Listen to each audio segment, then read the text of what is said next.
Hello and good day to you. My name is Nathan and this is part 4 of my Brookside ice house build.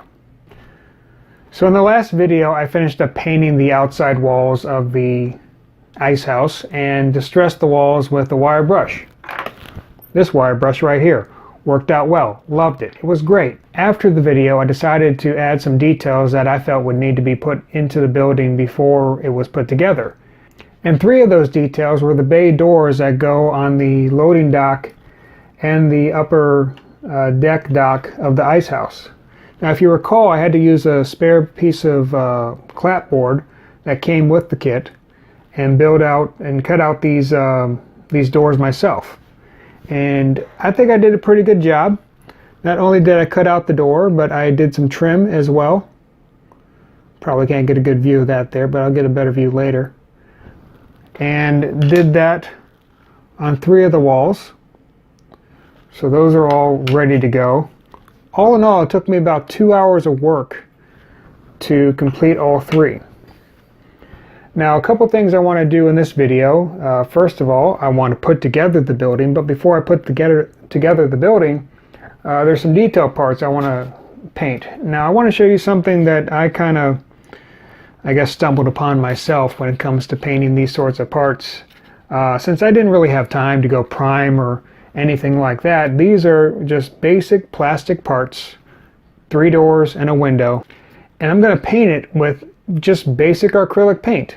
I'm going to show you how I do it. It works out pretty well, and I only need about 2 coats when I do it. So I'll show you how I do that. Plus I'll show you how I put these buildings together, specifically, right angled building pieces, putting them together and just putting the whole thing together. This is my favorite part of a model, is actually putting everything together and having a structure that's built up and nothing flat anymore. So this is my favorite part, and I hope that shows, and I hope you enjoy it. So let's get started.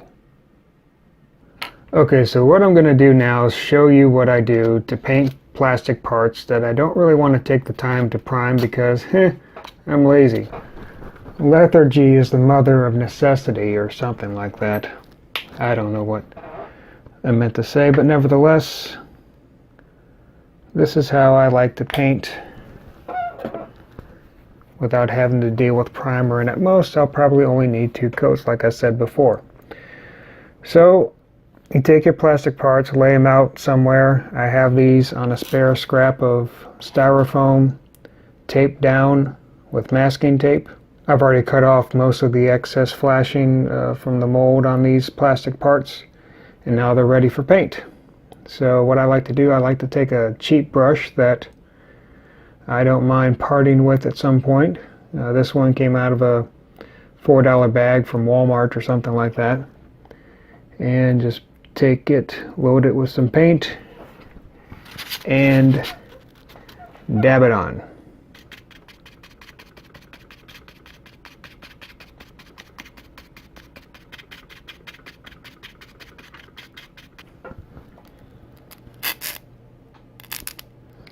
Now what this does, it does give it a little bit of texture. It gives the surface a little bit of texture. Not sure if that does anything, but what I do know is that it doesn't look like paint streaks as you're going across it. What you see are very tiny splotches of the plastic showing through. So in theory, when you put on another coat, those splotches of plastic will go away. I do the same with the doors too.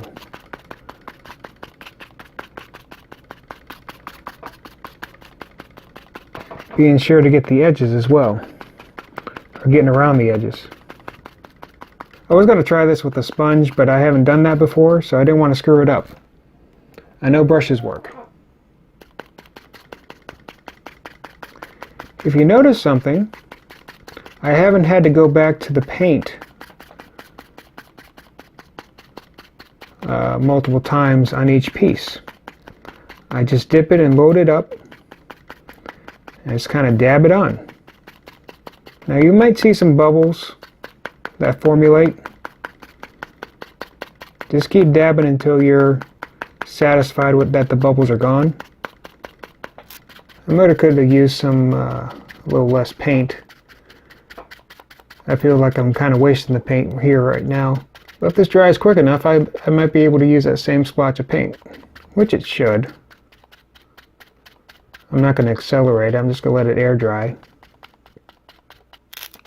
Let me just remove some of the paint off the brush. That'll help too with the bubbles. This one seems extra bubbly today.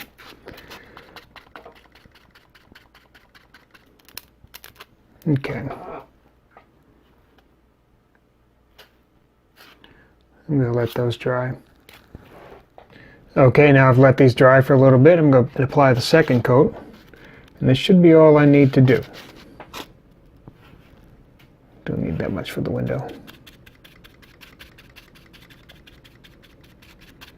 These are good for windows, especially for the panes. Getting in between them. This is really why I stumbled upon this in the first place. My last model that I built had a bunch of windows. And I got tired of turning the window every which way just to get to every angle of the panes. So I was like, you know what? I'll just take all the windows, stick them down somewhere, and see if I can just, you know, splotch it with the paintbrush to get through all the, get to all the panes. And it turns out it covered really well the entire frame of the window. So I just applied the same technique all around.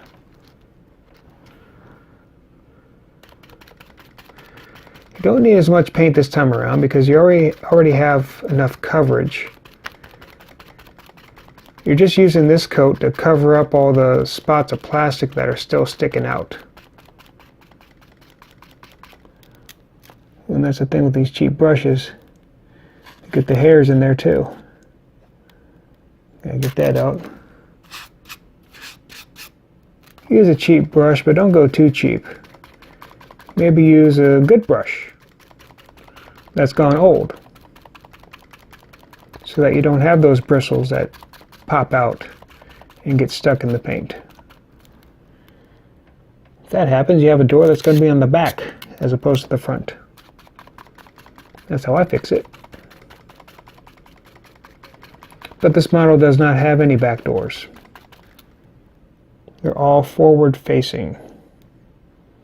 So they need to put their best door forward.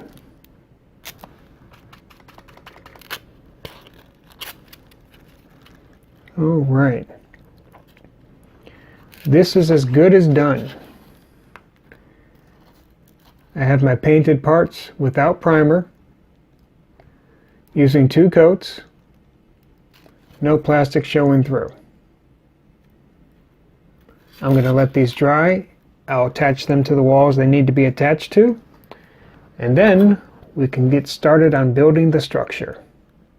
I have all the pieces that I'm going to put together here in front of me right now, and what I'm going to use to put all of this together is one of these things. Yeah, it's one of those magnetic right angle thingamabobs. Official name is right here. So that's what I'm going to use. Whoops. Let me put some pieces aside that I won't need. I'm going to put the front part on last, considering the angles of everything. But I'm going to start first with C1 and B4.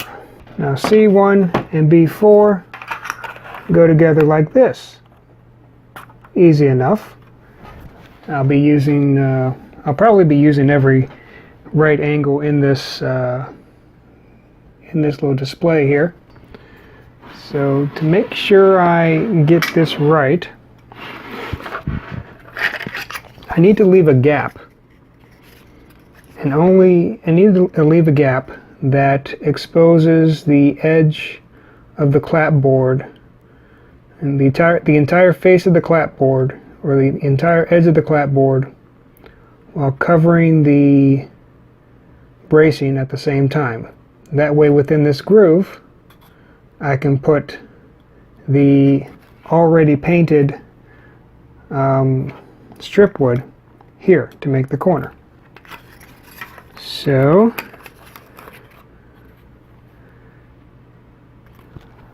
I'm going to, I like to use the edges of these magnets, because if you use the face of the magnet, that's a lot of stress that you're putting on the wood itself, and it's easier to move to get to the right spot. Get my wood glue, and you know what's up. Time to paint.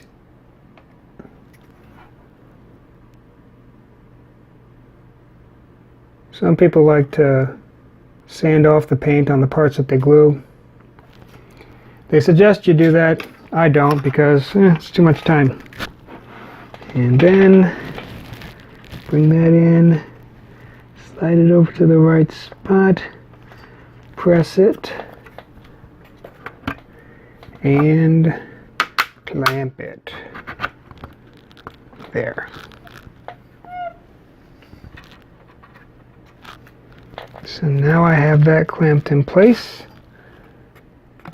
Perfect right angles all around. Wall number 1 done. I guess it's number 1. Now I'm going to move to B1 and D1. Same song and dance here. Those will come together like this. Think of the painting of the glue like slathering tar on top of a roof. That's what I like to think of it as. I see what's happening. Because of the bay door, it's not completely flat. So I kind of have to fudge it a little bit. You know what?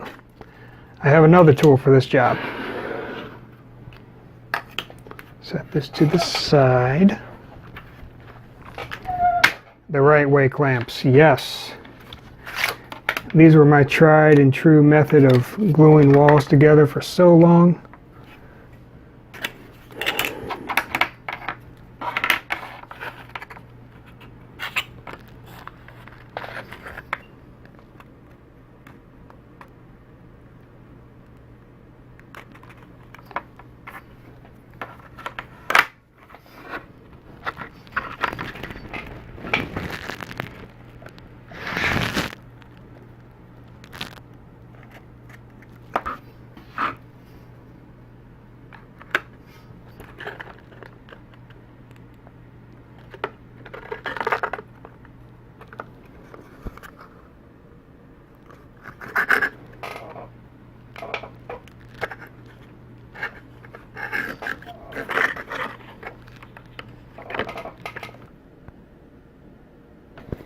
Perfect. Now let that set. Yeah, the reason why I wasn't laying flat against the side of this was because of the bay door that we already put in place. So that's something to think about. If you have parts that protrude, you're not going to have a completely flat surface to butt up against this. But since these both were flat, it's a nice surface. One thing I like to do with my walls is I like to reinforce them with a bead of super glue.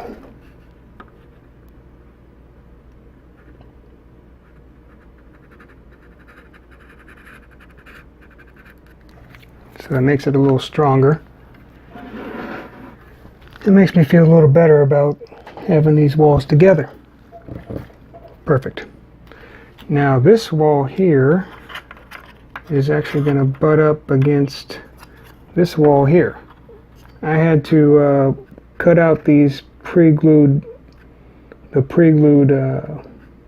piece of wood here to leave room for the back end of the bay door. So That'll be the next thing I glue there. While that's happening, let me take care of this, if I can.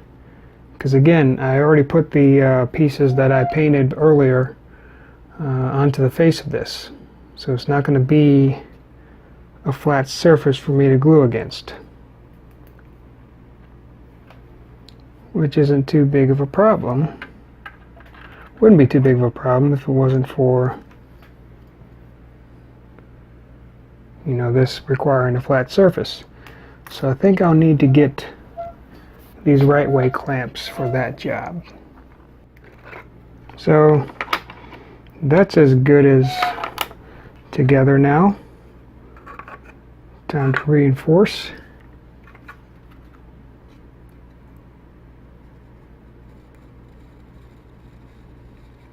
Alright, so that's glued.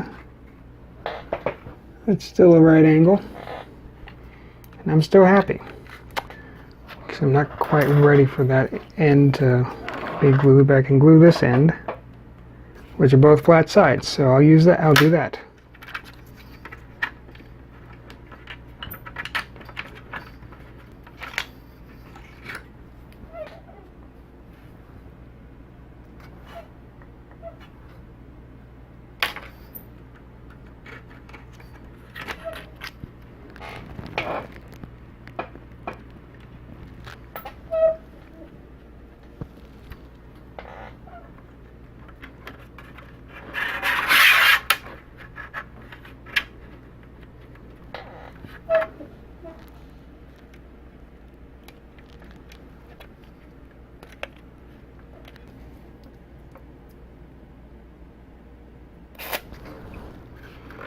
I think that's well and dry.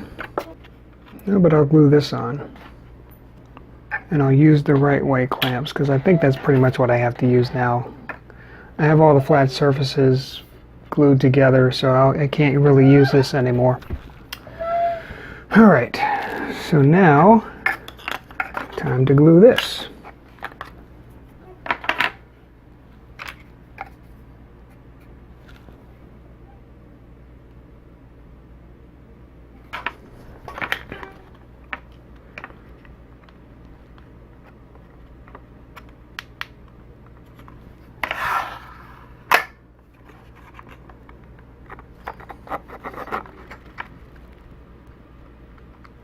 Make sure I have little to no gap in between there. And let that dry. So what happens when this is all together, it'll glue like that. And then the front face will glue on. So this is the front of it. It doesn't really have much to it. That's because the majority of the front is taken up by the decking, which will be against it like that. I think I am at a point where it is pretty well and dry.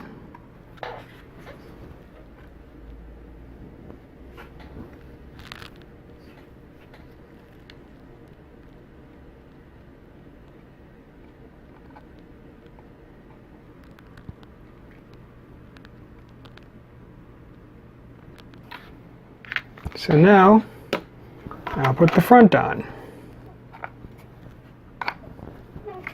Start with this piece.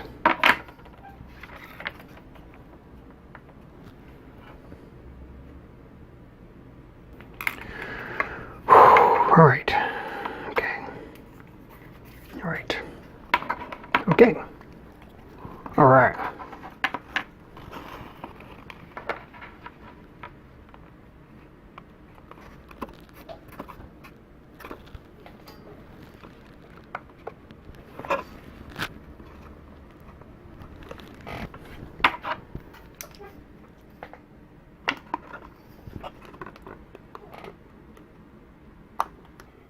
I'm happy with that. Let that sit for a little bit.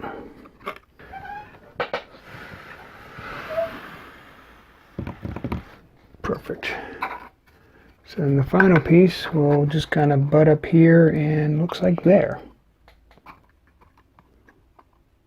In fact, since this is pretty much square, I could probably just, fly. Shoe fly, don't bother me. Probably go ahead and glue it on. I'm gonna slather this side. And glue.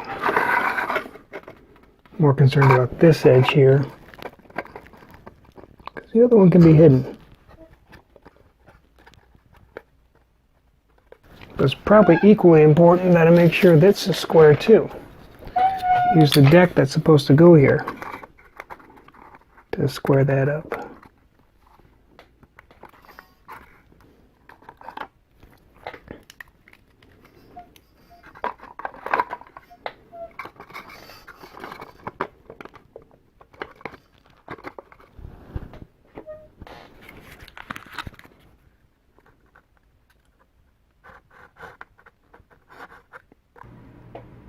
Perfect.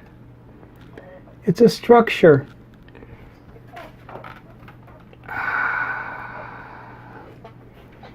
This makes me happy.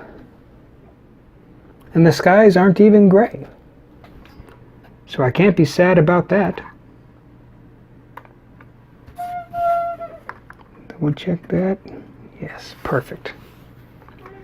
Got a nice right angle for my loading dock when I get that done later.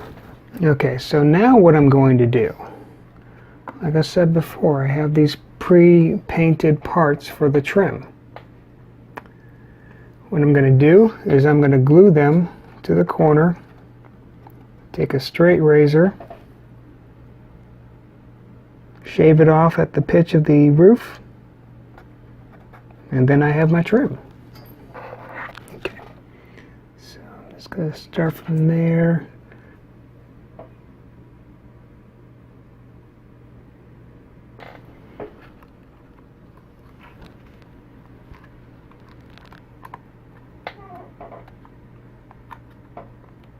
Okay, and for this I got a nice new sharp blade.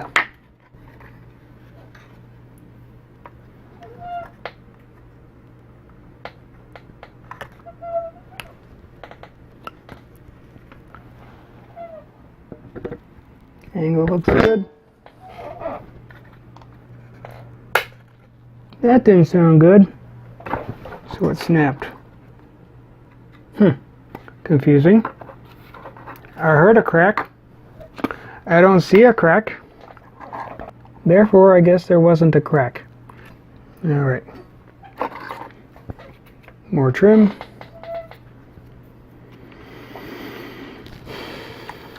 And I think with this I'll cut it. Now paint. Oh, that's a little much. Dial it back just a smidgen. Ooh, and I got enough for that. Now to flatten that edge.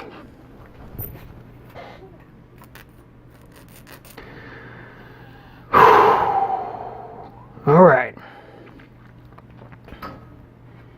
I have a structure with trim that I need to trim, and I am happy with the result. Trim the trim. I guess I have to trim it here.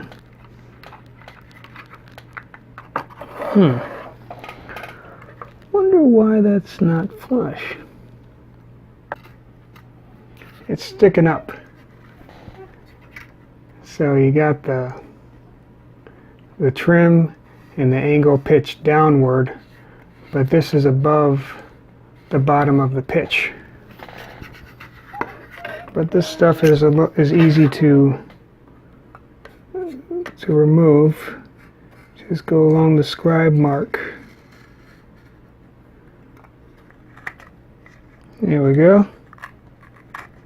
Much better. Now the roof and the pitch me in a happy spot. I feel better about that. So there you have it. We have a structure.